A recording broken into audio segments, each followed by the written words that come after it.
សួស្តីអ្នកនរថ្ងៃនេះខ្ញុំបង្ហាញអ្នកទាំងអស់គ្នាអំពីរបៀប download DaVinci Resolve Studio នៅក្នុង file CR តោះយើងចាប់ផ្ដើមអ្នកនរបាទសួស្តីអ្នកនរឥឡូវនេះខ្ញុំបង្ហាញអ្នកនរពីរបៀបinstall file ពី install file DaVinci ពី file CR ហើយនឹងរបៀបតម្លើង DaVinci មកអញ្ចឹងដំបូងយើងចូលនៅ Chrome មកសម្រាប់អ្នកដែលអត់ទាន់មានអញ្ចឹងយើងចូលទៅក្នុង file CR អូខេអញ្ចឹងចូលមកសាមីមកឥឡូវខ្ញុំចូលដល់ website របស់ file CR អញ្ចឹងដំបូងឡើយដើម្បីយើង download DaVinci Resolve បានយើងត្រូវ add extension របស់វាសិនអញ្ចឹងយើង add extension ទៅ Chrome ទៅ Chrome ទៅ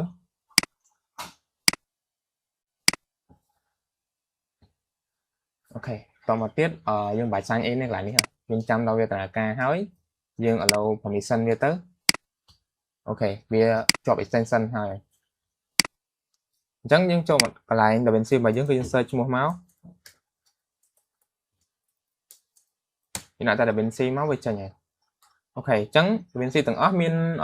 MacBook ជាមួយនឹងរបស់ Windows ហើយ DaVinci របស់ Windows នេះដោយសារឥឡូវវាជា version beta ចុងក្រោយហ្នឹងមានទំហំ 9GB អានេះគឺយើងអាចតម្លើងបានដោយសារខ្ញុំធ្លាប់តម្លើងវាហើយសូម្បីតែ extract វាមកក្រៅក៏វាអត់ចេញដែរអញ្ចឹង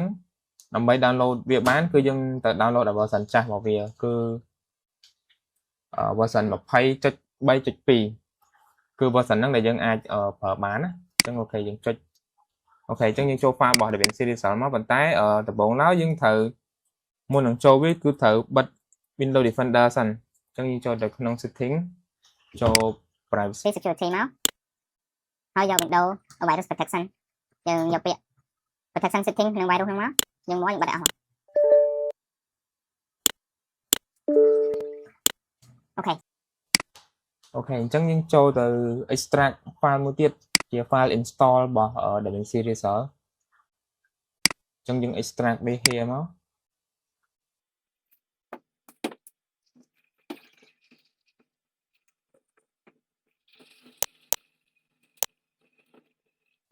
អូខេអញ្ចឹងយើងបាន extract វារួចហើយអញ្ចឹងចូលទៅកន្លែង install មក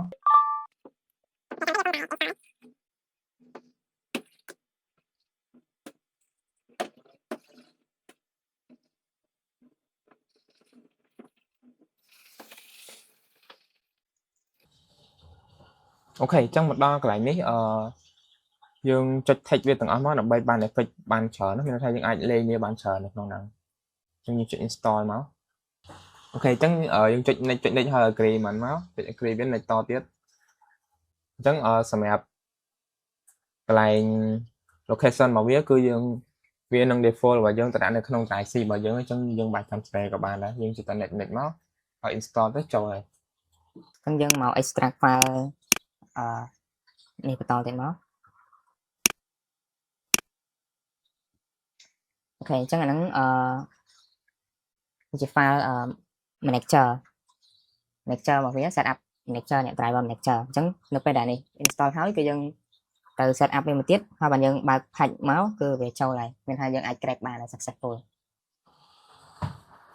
អូខេអញ្ចឹងយើង install ចប់ហើយយើងfinish មកយើង back វាមកវិញមកតមកទៀតយើងចុច set up អូខេតែហើយយើង install វាចូលណាអូខេអញ្ចឹងបន្ទាប់ពី set up driver manager ហើយអញ្ចឹងវានឹង load ចេញ DaVinci manager នេះមួយទៀតហើយអញ្ចឹងយើងចុចលើវាមក open ហើយបានយើងចាប់ផ្ដើម run អញ្ចឹងវាជា extension វាគឺជា WCS Windows Command Script អញ្ចឹងយើង select all ហើយយើង enter មកអូខេអញ្ចឹងវានឹង load ចេញមកហើយវានឹងប្រាប់យើងថា successful ហើយ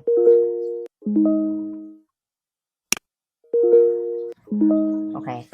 នឹង successful អស់ហើយយើងអាចលុបអានឹងចេញបានអញ្ចឹងចូលទៅកន្លែង patcher របស់យើងមកកន្លែង patcher នេះអត់មានច្រើនទេយើង copy file patch នេះមកយកទៅដាក់នៅក្នុង drive C ហើយដាក់ក្នុង Blackmid design តមកទៀតយើង pass ចូលនៅនោះមក ok ok chẳng hai mình si bài dưỡng successful done mình số bảng máu viên mình tìm tiền lại xanh tiền này ok vẫn continue mất skip and start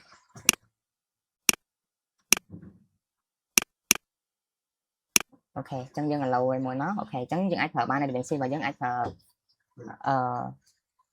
cục function được ở đây để mình si đặt nâng lại xanh đó đây lại xanh ta dân về chỉ create nữa mình hay dân ai thợ full option man chẳng hạn ní dân skip cái máu dân 700 update đi Canada update bên đường kim tiền lại xanh này ok chẳng là mình si dân rồi goodbye